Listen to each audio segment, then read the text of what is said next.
tentang pencurian, pembunuhan, ya, perzinahan dan sebagainya itu ada hukum sendiri. Ya. Dan yang terakhir ada fikih siasah, dikatakan ya fikih tentang politik lah, kepemimpinan, kebijakan publik dan sebagainya. Nah, kitab yang saya bahas ini adalah kumpul dari semua. Ya. Kalau bahasa Arabnya namanya apa? Al-Fiqhul Islam Kamilan, ya kan? Islam lengkap, kan? Jadi ini ringkasan ya, dari 6 macam fikih ya. Kita masih dalam masalah fikih ibadah ya, karena masih banyak ya, yang sholat, macam-macam ya. Ini belum selesai tentang fikih ibadahnya. Karena satu kitab itu bisa setahun ya. Tahun kita ketemu 9 sekali gitu kan. Padahal tiap bab itu perlu penjelasan, karena waktunya singkat ya, kita biasanya separuh waktu kita materi, separuh waktu kita diskusi. Baik, sekalian, kita langsung saja tentang bab zakat ya. Yang sudah paham semakin paham, yang lupa jadi ingat ya, yang belum tahu jadi tahu. Itulah hikmahnya kita ngaji, ya kan? Ngaji pada siapa saja, ya kan? Nah, yang berarti ilmunya itu nyampe, nasab itu nyampe, ya. Dari mana itu nyampe, nyampe kepada Rasulullah. Zakat itu secara ilhawi itu kan artinya kan bahasa kan artinya kan suci atau subur ya. Jadi suci, mensucikan, bukan zakat itu artinya bisa sholat atau dua, tapi nanti bertambah. Itu logikanya begitu, ya, suci atau subur. Nah, kemudian kita udah mafhum zakat dibagi dua, ada zakat mal, zakat fitrah. Kalau zakat fitrah itu bahasanya tidak terlalu panjang lebar ya kan, paling juga syarat wajib, siapa mustahil, siapa aja dapat asalkan juga. Tapi kalau zakat mal itu banyak sekali ya, dari mulai zakat harta, emas, perak ya, pertanian, perdagangan, ya kan? Kemudian zakat penemuan dan sebagainya. Nah, kita mencoba sedikit ya tentang zakat dalilnya dulu, ya, dalilnya dulu. Di dalam surat Al-Bayyinah ayat 5 dikatakan, ya, situ ada yuqimus shalah wa yutuz zakat dzalika dinul qayyimah. Dan kerjakanlah, laksanakan sholat, ya, kemudian tunaikan zakat. Yang dengan itu adalah agama yang betul, ya, itu baiknya ya. Nah, jadi biasanya itu antara sholat dan zakat selalu beriringan, ya. Sholat, zakat, ya. Baru nanti ada 32, ya, 32 ayat yang menjelaskan tentang urutan antara sholat dan zakat. Di dalam ayat lain, surat Al-Baqarah 43, waqimus sholata atuz zakata wa taqu ma'al raqi'in. Ya. Dan dirikanlah kalian sholat dan berikanlah zakat dan tunduklah bersama orang-orang yang tunduk. Ini ya, tunduk itu rukuk ya. Jadi kenapa selalu ada urutan sholat, zakat, zakat? Ada yang mengatakan sholat itu kan ibadah badaniah. Kalau zakat adalah ibadah maliyah. Ada juga yang mengatakan bahwa sholat itu adalah hablullah, hubungan manusia dengan Allah. Zakat adalah hablum minas. Jadi kalau ke atas horizontal ya, itu kan bukan dari Allah. Oh ya, vertikal. Kita ke atas kan. Ya, tentang sholat, haji itu sama Allah. Kalau yang horizontal sama manusia kan, tadi ada muamalah, jual beli, nikah, hubungan berhubungan tetangga. Jadi kita nggak bisa lepas dari dua itu. Termasuk hubungan dengan alam lingkungan, ya, hubungan dengan Allah, dengan manusia dan alam sekitar. Nanti ada bab lain tentang bagaimana kita harus melestarikan, menjaga amanah tanah dengan segala isinya.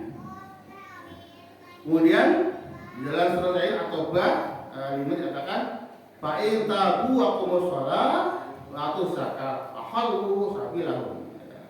Maka apabila mereka telah taubat dan tetap mengerjakan sholat dan membayar zakat, biarkanlah mereka di jalan mereka. Maksudnya mereka bebas melaksanakan ibadah ya sesuai dengan saf rukunnya, walaupun kadang-kadang kita ada yang tidak, ada yang sama. Yang pasti yang pokok harus sama. Tapi kalau perlu cabang itu beda-beda ya. Sholat harus sama rukunnya, asalnya sama, tapi sunnahnya itu beda-beda.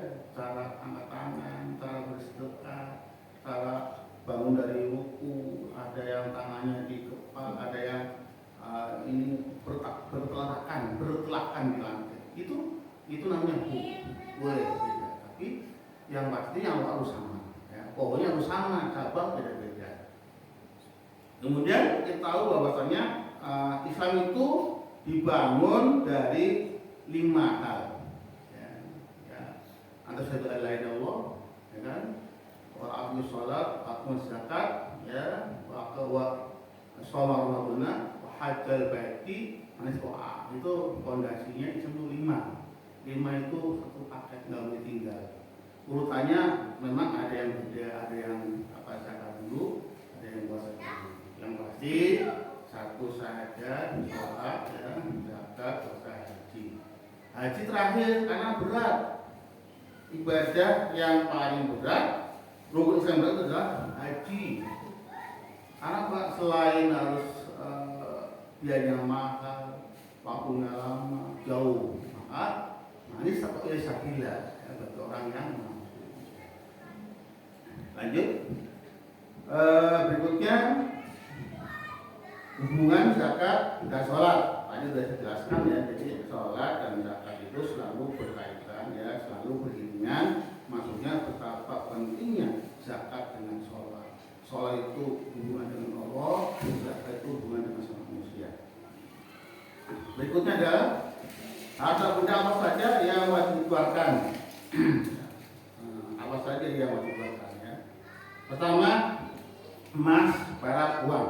Ya, ini urutannya ya. Yang kedua, harta perniagaan, bisnis. Niaga itu bisnis, jual beli, dagang ya. Kemudian buah-buahan, ujian yang dijadikan makanan pokok kan, buah-buahan yang jadi pokok biasanya apa? Ya, kalau di Madura jagung ya, kalau di Irian sagu gitu ya, kalau di sini kan beras gitu ya. Jadi jarang-jarang orang zakat pertanian, misalnya hari ini panen jagung, jarang-jarang itu keluarin zakatnya, karena di sini jawabnya jagung itu bahan pokok, kalau di Madura bahan pokok. Intinya segala pertanian itu harus ada zakatnya. Padi misalnya, kita kan jarang-jarang ya, jarang-jarang zakat padi ya. Nanti ada. Berikutnya adalah barang tambang atau temuan rikas ya. Tambang itu biasanya dimiliki oleh pemerintah. Ya, jarang-jarang swasta mengelola tambang. Nanti dianggapnya liar kan? Pertambangan liar itu dianggapnya. Padahal kalau kita punya sebidang tanah misalnya, atau sekelompok masyarakat atau tanah milik desa misalnya ya, dikelola oleh masyarakatnya, itu kan perintah Allah ya. Ada tambang itu, cuman Indonesia itu kan menganut bahwa tanah air isinya adalah milik negara. Untuk apa? Untuk kemakmuran rakyatnya. Nah, kalau sekarang kan nyatanya apa? Untuk pengangguran pejabatnya. Bapak mungkin pernah lihat ya video itu ya, orang ahli peneliti tentang hasil alam Indonesia itu, kalau misalnya tidak kelola dengan benar ya, Indonesia itu rakyatnya tahun bisa dapat, kalau misalnya bisa dapat bisa sampai 100 juta Pak. Aku harga itu Pak. Tapi banyaknya nikmat Allah kepada kita ya kan? Tambangnya, nikelnya, emasnya, businya, semuanya, masya Allah. Aku sayang hanya berapa persen kita dapat ya kan? Yang lain kemana? Ya adalah itu masalah orang atas lah ya, jadi barang tambang itu ya itu ya, misalnya pasir itu kan tambang, itu kan pasir, semen, nikel, batu bara, apa yang perak pokoknya kalau lihat yang lain itu Halmahera. Kalau di Freeport itu katanya kalah dengan Halmahera. Itu tapi rakyatnya kan coba bagaimana Iran menjadi itu? Kemana sembunyinya? Itulah salah mengelola. Padahal amanah kan, amanah untuk menjaga pastikan hasil ini. Kemudian kita bahas tentang zakat emas ya dan perak. Ya. Ternyata apa yang dikatakan beliau kemarin itu emang ada dari Qurannya, ada apa hadisnya, ada yang jatuh kemarin loh. Kok Allah sempat bagi-bagi zakat? Ya udah, lihat asbab nuzulnya. Kalau kita hanya belajar tafsir Quran doang terjemah, ya itu seadanya doang. Kalau kita belajar tafsir berbagai tafsir atau belajar khusus kitab An-Nuzul, tahu Allah yang mengatur, Allah yang mengatur kita ya semampu kita pakai nafsu. Tapi Allah kan nggak pakai nafsu, keadilan. Kan hanya Allah yang beri keadilan. Makanya sana adalah Allah. Waladina yaqnisuna dzahaba wal fiddata wala yunfitunaha fi sabilillah fabasyirhum bi'adzabin alim. At-Taubah 34. Dan orang-orang yang menyimpan emas dan perak tidak menurunkan zakatnya dan tidak membelanjakannya di jalan Allah, maka beritakanlah kepada mereka bahwa mereka akan memperoleh azab yang sangat begitu. Ancamannya itu ada pedih. Sama dengan kita mengatakan apa itu doanya kan Allahumma berikanlah razaqna adzabana. Apa hubungannya makan dengan neraka? Itu maksudnya itu Pak. Makanan, minuman, kalau salah makan, salah cari, itu kan hubungannya dosa, neraka. Sama gitu. Kita nyimpan emas, nyimpan perak, nanti ada bagian yang mana yang dicatat banyak juga. Intinya kalau kita menyimpan emas perak disembunyikan, tidak bukan syaratnya, ancamannya adalah ada benar. Itu saya yang sedikit. Jadi bahwa kan kadang-kadang dulu ada main emas, main saham aja kan. Waktu itu yaitu orang-orang kaya lah yang sekarang lama ada bank emas juga, ada bank emas juga, khusus masukkan pegadaian juga menerima pegadaian emas dan sebagainya. Jadi kalau kita punya emas hati-hati ya, jangan ditumpuk di lemari di bank apa segala satu. Padahal di harta yang kita punya itu ada sebagian milik orang lain kan, 2,5% atau 20%. Nah, syarat-syarat zat emas dan perak. Nah, syaratnya satu milik orang Islam itu pasti. Ya. Kalau orang lain mah nggak urus. Yang kedua, yang memiliki adalah orang yang merdeka. Merdeka berarti kita merdeka. Ya. Dulu kan ada wanita amat, ada hamba sahaya, kan? Karena kan katakanlah nggak ada ya kan. Jadi itu ini kan sifatnya apa namanya ayat hadis kan global, maksudnya berhapus segala macam masa ya mungkin ada sekarang masih ada hukum-hukum wanita amat dan mungkin ada juga apa namanya hamba saya. Saya pernah cerita dari TKW yang di sana. Ya. Jadi orang Aru itu yang masih tradisional, yang katakanlah kampung itu kan, orang berduit, itu katanya anggap TKW itu ya kita udah beli kok, kita udah beli, bayar mahal gitu kan, kayak udah sampai udah saya pakai tenaganya iya, ceritanya gitu Pak. Jadi ada rumah itu kalau pagi dikerjain nabanya ke malam nggak dikerjain juga, makanya ada dua orang yang dianggapnya pelecehan dan itu paham kalau kita masih menganut tentang wanita amat atau hamba sahaya. Yang ketiga milik penuh. Ya, maksudnya itu betul-betul milik kita, bukan dalam arti emas itu milik kelompok, milik keluarga bareng-bareng, tapi milik kita pribadi. Itu yang wajib bukan zakatnya ya. Kemudian yang keempat sawi nisab. Nisab itu ukuran standar kan. Misalnya nanti dijelaskan misalnya emas itu berapa gram ya, kalau duit berapa rupiah, sandarannya kan kalau duit kan emas. Kemudian yang berikutnya genap satu tahun Pak, satu tahun, tahun. Tahun lalu di sini ada seorang yang zakat emas, kan? Pak, saya punya harta ada 2 juta Pak. Itu zakatnya berapa?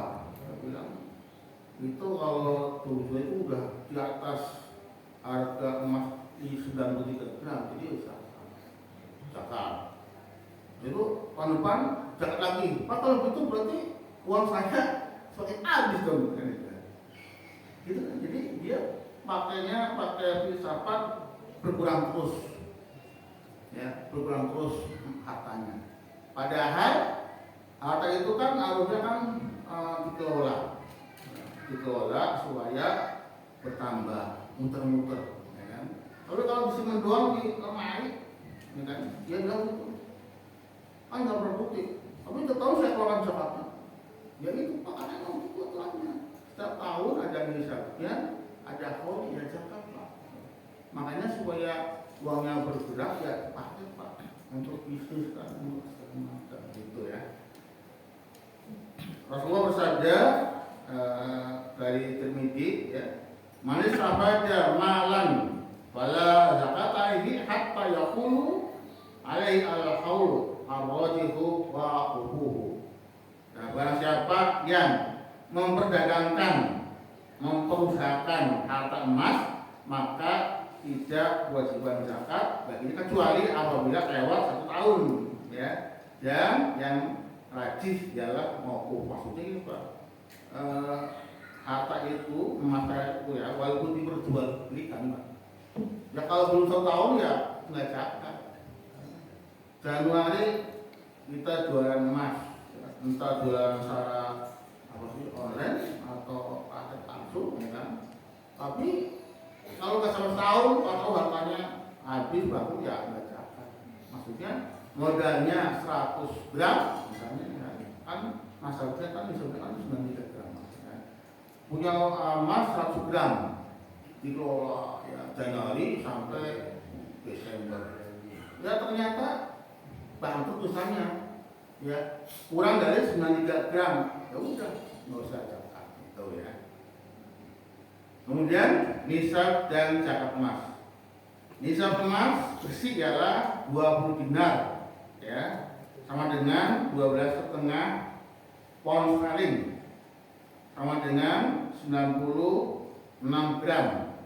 Zakatnya 2,5% atau 1/40. Nah, jadi ada kil mengatakan 93, ya. Ada juga yang mengatakan 6. Tapi umumnya itu banyakkan Imam Syafi'i itu 93 gram. Nah, zakatnya berapa? 2,5% atau 10. Kalau hitungnya susah pakai persen ya bagi aja 40. Kalau mana 100 bagi 40 berapa gram? Ya, 2,5 gram betul. 100 bagi 40 berapa kali? Kan dulu kalkulasinya 20. 100 dibagi 40 berapa? 2,5, benar nggak? 2,5 gram. Ya, kita punya emas 100 gram, ya kan? Harus 20% atau 1/40. Berarti 100 bagi 40 kan 2, ya kan? 20 bagi 20 setengah. Berarti kalau Pak Ulil nyimpan emas di lemari itu kan, disimpan buat apa? Buat simpanan kan? Keluarkan 2,5%, ya, yaitu 2,5 gram. Ya. Kalau 1 gramnya sekarang Mas Antan itu 1,5 juta Pak. Berarti kalau 2,5 berarti 3 juta ditambah 3 juta sekian. Jadi harus keluarkan Pak. Kalau dalam emasnya kan ada pusat Pak, udah dijual emas seharga 2 gram dibagi sama urutannya kerabat dulu Pak. Kalau kita mau zakat mau itu kerabat dulu. Kerabat tuh bisa adik, kakak, itu ya, gitu ya.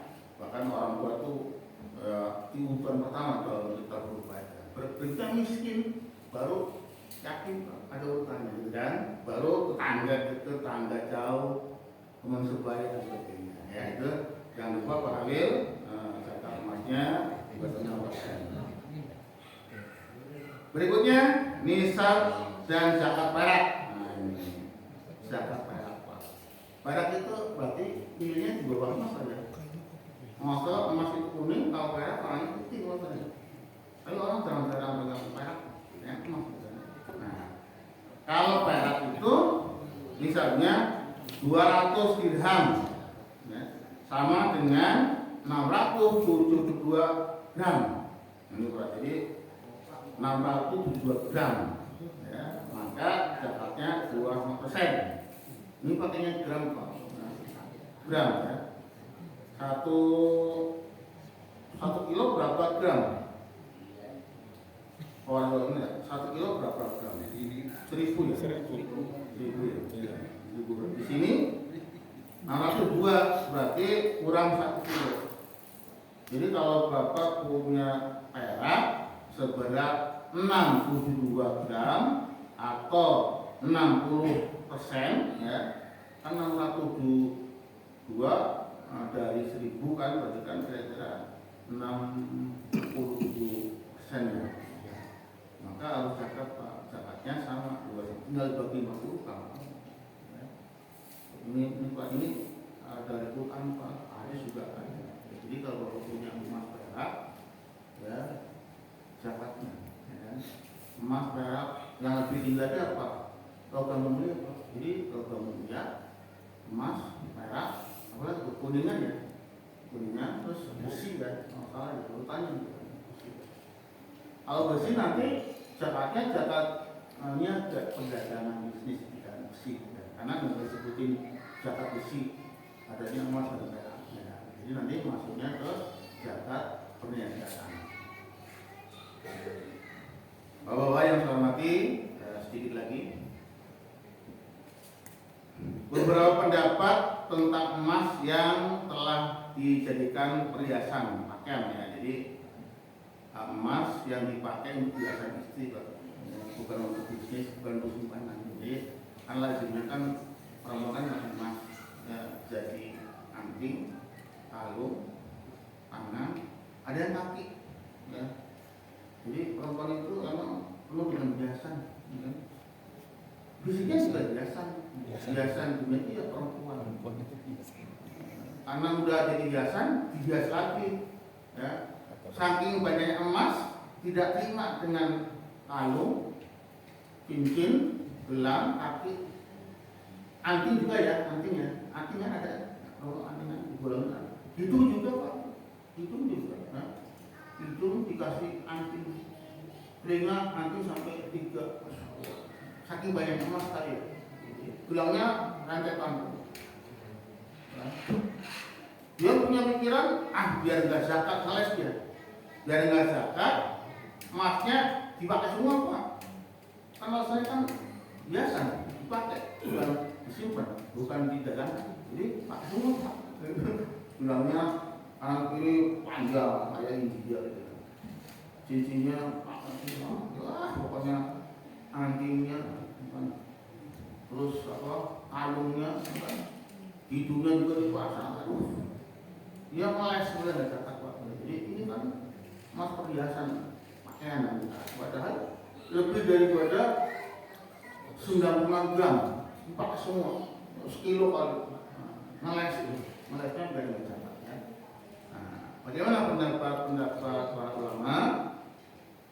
Pendapat Abu Hanifah. Nah, Imam Hanifah pendapat bahwa emas dan perak yang telah dijadikan sebagai perhiasan, ya, maka dikeluarkan zakatnya pula. Nah ini Pak. Jadi Abu Hanifah ya,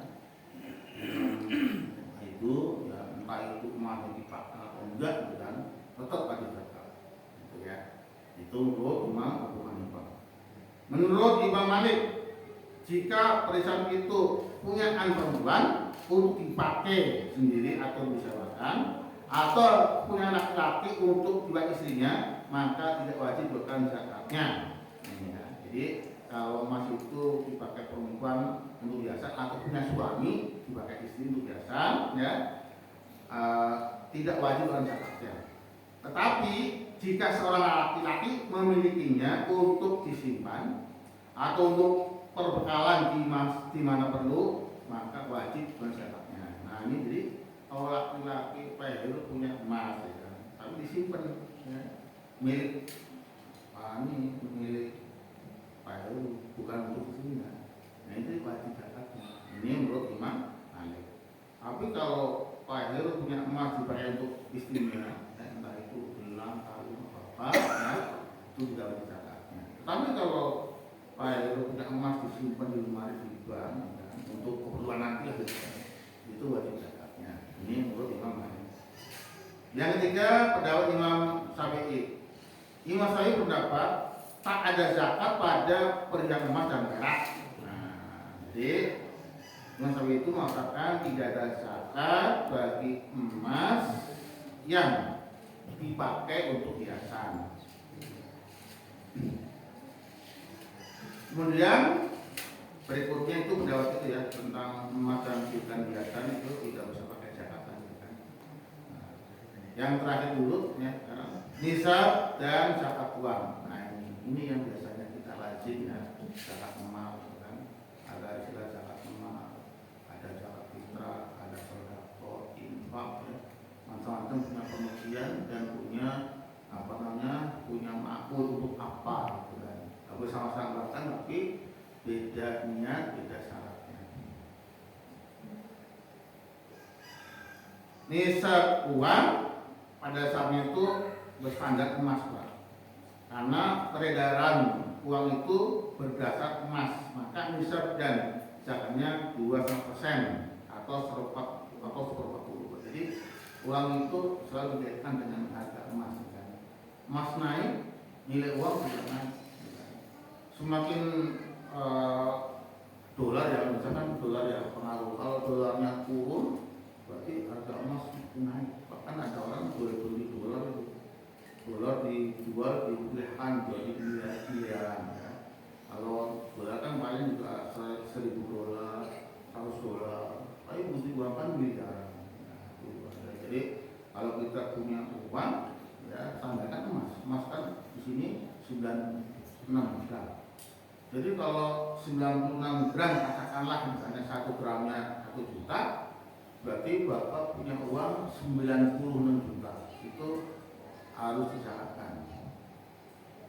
Tapi harus haul dan nisab ya. Jadi nisabnya itu jumlah uangnya, haul itu tahunnya. Jadi kalau Bapak yang punya uang di bank, punya rekening di mana-mana, ya, surat-surat berharga, nilainya di atas 96 gram emas, wajib zakatnya.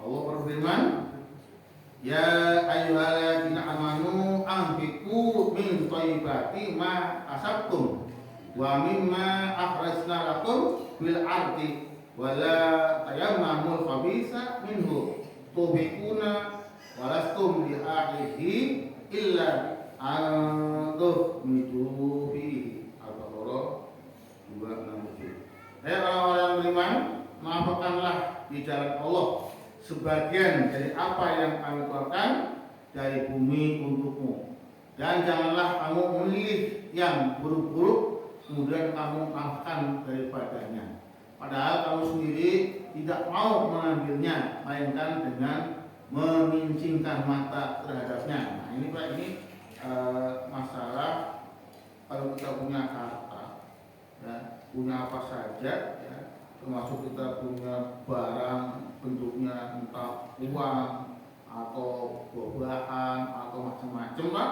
Nah, biasanya itu kita harus dinafkahkan ya.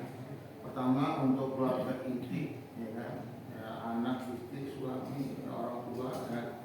Kemudian kedua itu untuk kerabat-kerabat tadi ya, orang miskin yang tidak bukan tetangga. Dan janganlah kamu memberi sesuatu yang kamu itu tidak suka. Jadi kalau kita itu memberi sesuatu itu Pak, jangan yang kita udah nggak suka, yang kita nggak butuh, yang jelek-jeleknya Pak. Harus yang terbaik gitu kan. Kan kita kan kalau masyarakat yang menurut saya kita udah nggak terpakai lah gitu kan, atau udah nggak pantas lah, atau kita nggak suka, kita nggak doyan, kasih orang. Walaupun ada nilai pahala memberi, tapi di sini ayatnya berikanlah kepada orang-orang yang terbaik. Jangan yang tersisa, kalian yang jelek, jangan sampai Allah aja udah memisingkan matanya. Maksudnya udah nggak suka dengan hal itu. Ya. Jadi kita harus memberikan sesuatu yang baik, kalau perlu yang baru. Walaupun boleh saja kita memberi sesuatu yang kita nggak suka, kita nggak muat, kita nggak boleh, pasti ada juga hal. Tapi lebih mahal lagi kalau yang terbaik. Ya. Dalam satu hadis dikatakan, an Sumara kan Rasulullah SAW ya'muruna an tukhrija shadaqata minal ladzi tu'ituhu lil baiti. Rasulullah memerintahkan kepada kami agar mengeluarkan zakat dari barang yang disediakan untuk dijual. Ini masalahnya. Jadi keluarkan zakatnya sesuatu yang dijual, ya, yang jual belikan, ya. Jadi barang-barang yang dijual belikan harus dicatatkan. Maksudnya nanti bab zakat perniagaan, ya, zakat perdagangan. Syarat wajibnya zakat perniagaan, ya, jual beli, ya, niaga bisnis, ya. 1, milik orang Islam. 2, milik orang yang merdeka. 3, milik penuh. Nisab 6 tahun, sama ya Pak. Jadi ini bab tentang niaga. Niaga itu perdagangan, bisnis, jual beli, entah itu toko, rental atau swalayan, ya, atau apa saja, ya, itu wajib dizakat. Zakatnya yaitu 2,5%. Ya. Bapak yang saya hormati, mungkin sampai sini dulu, ya, sebelum kita lari ke zakat berikutnya. Insya Allah yang akan datang kita bahas tentang zakat binatang, ya, tentang ternak, ya, nanti ada sapi, ada onta, ada kebu, ada kambing, ya.